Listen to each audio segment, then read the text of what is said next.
آج ایک بہت امپورٹنٹ کیس کا فیصلہ آیا ہے جسے کہا جاتا ہے ججز ٹرانسفر کیس، اور اس فیصلے میں بہت سارے انکشافات، بہت ساری عام باتیں ہوئی ہیں. گفتگو کریں گے اس کیس کے اوپر اور پی ٹی آئی کے حالات کے اوپر. فردوس شمیم نقوی صاحب نے ہمیں جوائن کیا ہے. نقوی صاحب السلام علیکم، بہت شکریہ سر آپ کے وقت کے لیے. نقوی صاحب، میں ایک داستان ہے 5 ججوں کی، جن 5 ججوں نے سر خط لکھا تھا کہ ہمیں ہراساں کیا جا رہا ہے، اور ان کے چیف جسٹس نے اور ان کے چیف جسٹس سپریم کورٹ نے ان کی مدد نہ کر پائے، کچھ نہ کیا ان کو ریلیف دینے کے لیے. پھر ان 5 ججوں نے آئینی بینچ کے سامنے درخواست لگائی کہ ہماری سینیورٹی ختم کر دی گئی ہے اور یقیناً ہمارے ساتھ یہ ظلم ہو رہا ہے، یہ غلط کام، غیر آئینی کام ہے، غیر قانونی کام ہے. آج 5 ججوں میں سے 3 ججوں نے اتفاق کیا ان 5 ججوں کے ساتھ جنہوں نے درخواست لگائی تھی آئینی بینچ کی، اور 2 ججوں نے اتفاق کیا کہ یہ صحیح کہہ رہے ہیں 5 جج کہ قانون کی خلاف ورزی ہو رہی ہے.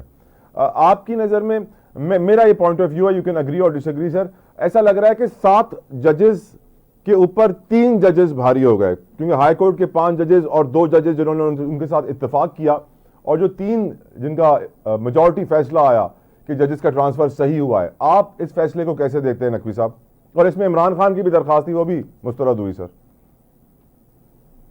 جی، میں تو یہ دیکھتا ہوں کہ پہلی دفعہ نیو ریزرو سیٹس کے مسئلے پہ بھی یہی ہوا ہے کہ ناؤ جو 13 رکنی بینچ تھی اس کا فیصلہ جو ہے وہ 11 رکنی بینچ سنے گا، اور اس کے اندر وہ جج بھی نہیں تھے جنہوں نے آتھر کیا ہے، جبکہ وہ بینچ میں موجود ہیں، سپریم کورٹ کا حصہ ہیں.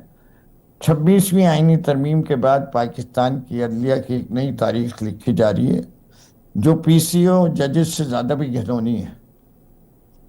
کہ جو کچھ پی سی او کے ججز مشرف صاحب نے کروائے تھے اور اس کے اوپر بعد میں جو کچھ ہوا وہ سب کو پتہ ہے. یہ عدالتیں بھی اس سے گھنونی، اور میں سمجھتا ہوں انصاف اور عدلیہ کا تقاضا کہیں سے بھی نہیں پورا ہو رہا. اسی لیے ہماری رینکنگ 142 میں سے 124 آئی ہے. کوئی ایسے ہی ہے، امپروومنٹ تو آئی نہیں ہے. لیکن ان کے بجٹ میں 50% اضافہ کر دیا نقوی صاحب، سپریم کورٹ کے، جوڈیشل کاؤنسل کے اور وزارت قانون کے. سر شکر کریں وہ سینیٹر والی تنخواہوں کا اضافہ کر دیتا تو 300% ہو جاتا. صحیح کہہ رہے ہیں سر. 21 لاکھ، سینیٹر والی تو 500% تنخواہ بڑھ گئی. 21 لاکھ، اللہ سب کو ایسی تنخواہ دے. اب سر، یہ پی ٹی آئی کا مستقبل، عمران خان کے حالات، نکلیں گے خان جیل سے، پی ٹی آئی کو آزادی ملے گی مشکلات سے، یا حالات 2032 تک ایسے ہی چلیں گے؟ جی دیکھیں، ایک چیز جو بڑی واضح ہے،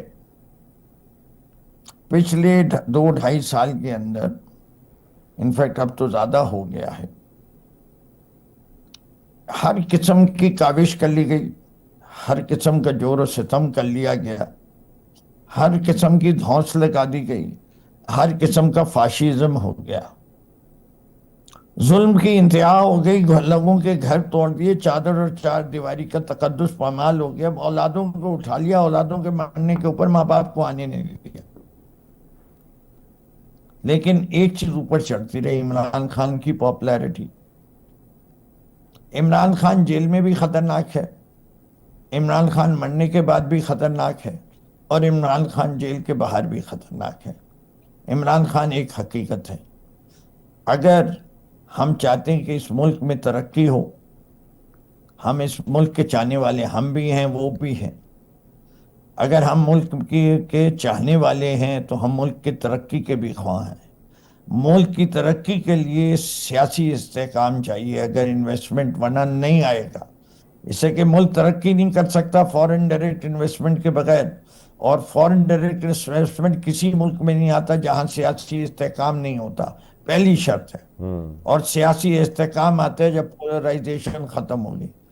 عمران خان سے بات کرنا حکومت وقت اور جو لوگ صاحب اقتدار ہیں، اگر وہ پاکستان سے محبت کرتے ہیں تو یہ مجبوری ہے، وہ مانے یا نہ مانے. سر عمران خان تو اپنی جگہ پہ ڈٹ گئی. بالکل ٹھیک. سر، ایران اسرائیل جنگ پہ پاکستانی گورنمنٹ کا رسپانس، آپ مطمئن ہیں سر؟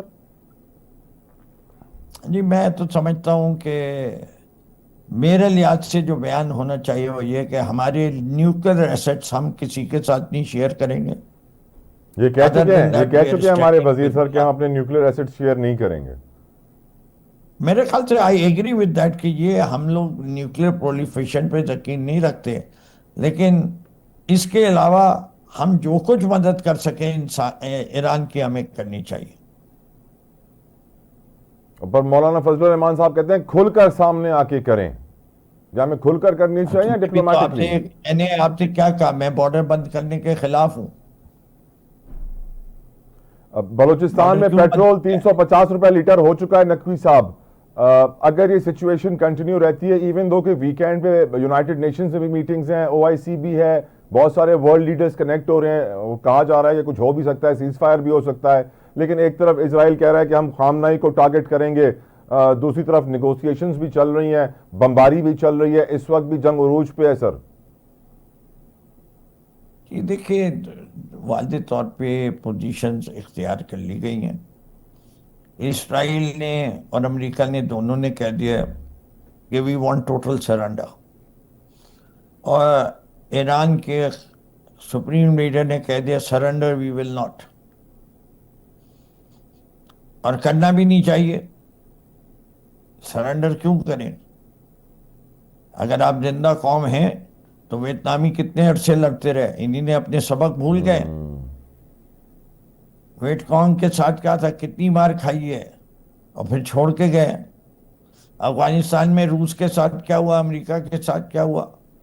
کسی دوسرے ملک پہ قبضہ کرنا اتنا آسان نہیں ہوتا آج کی تاریخ میں. فوج کتنی ہوتی ہے، گوریلا وارفیئر شروع جب ہو جائے گی فوج کے، they will not be able to afford the body bags.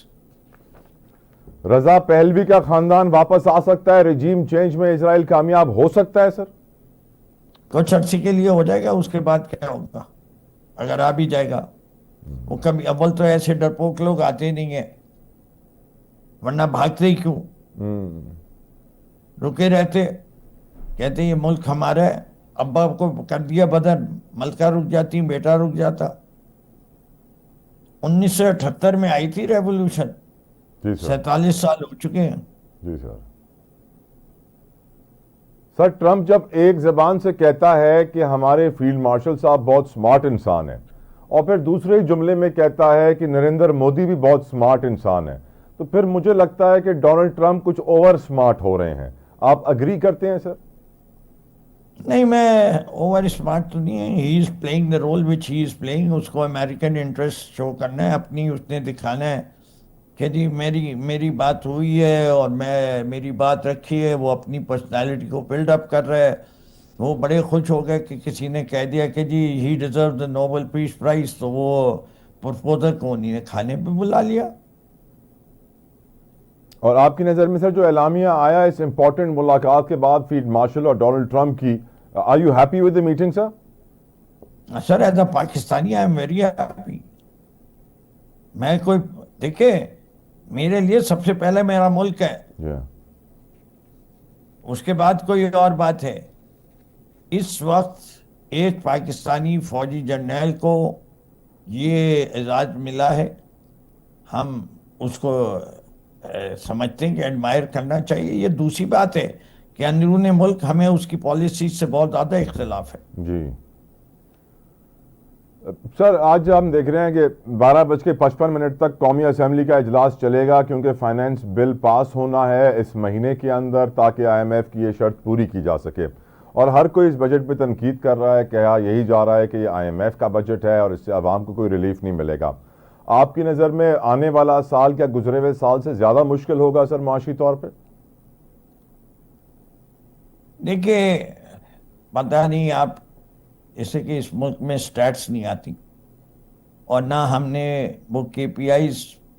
اس ملک کے اندر یہ ہے کہ جی انفلیشن کم ہو گئی تو وہ اکنامک پروگریس ہے، بینک کا انٹرسٹ ریٹ کم ہو جائے گا تو وہ ہے، تو وہ پروگریس ہے. سطح غربت سے بہت بے تحاشا لوگ اندر چلے جائیں وہ نہیں پریشانی کی بات. GDP گروتھ ریٹ کی ایسی تیسی پھر جائے وہ نہیں پریشانی کی بات. لارج سکیل مینوفیکچرنگ بڑھ نہیں رہی. آپ کی جو ہے جتنی آپ کی ایگریکلچر جو آپ کا مین انجن ڈرائیور امپلائمنٹ فورس ہے، اس کے اندر نیگیٹو گروتھ ہے. آپ کے آل میجر کیش کراپس کے اندر آپ کی گروتھ ڈبل ڈیجٹ نیگیٹو ہے. یہ میں نہیں کہہ رہا، یہ اسٹیٹ بینک آف پاکستان اور اکنامک سروے کہہ رہا ہے. کریکٹ سر. فیوچر یعنی ڈارک ہے سر یا برائٹ ہے؟ ڈپینڈ کرتا ہے کہ بیچنے والا کون ہے. Okay okay, thank you.